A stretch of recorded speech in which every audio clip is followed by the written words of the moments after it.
As somebody who's been in the longevity and in the grief space, I haven't seen somebody create a bridge between the two.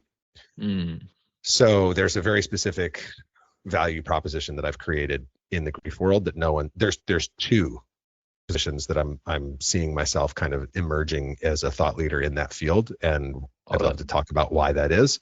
And then the beautiful thing is my pickleball journey follows a similar thing.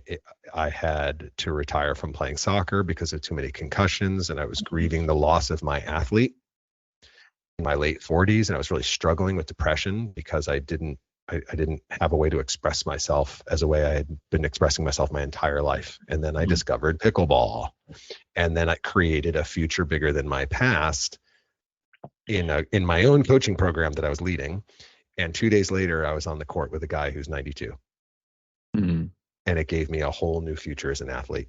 And then 2 years later, I'm a senior pro. I'm signed, I'm on the tour, all expenses paid, I'm sponsored, I have a podcast, I'm helping people move better and feel better everywhere I go. And they'd have like tear in their beer moments, and I sang that song at each one of their funerals as my way of saying goodbye.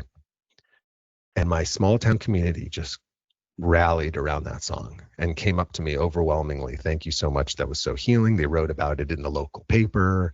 But John, it tore me up to perform it. Yes. But so long as you're serving the moment that you're in, you don't really get caught up in the minutia of all this other fluffy kind of stuff afterwards.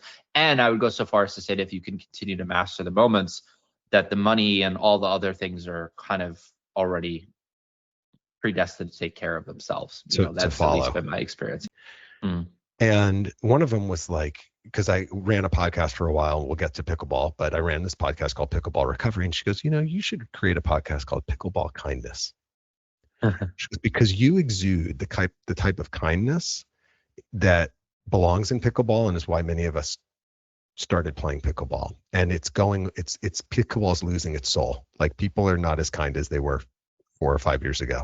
I really love that. And I love the marriage of, what you're doing now is kind of like I said, a culmination of all of these things, right, that you've picked up along your journey. And yep.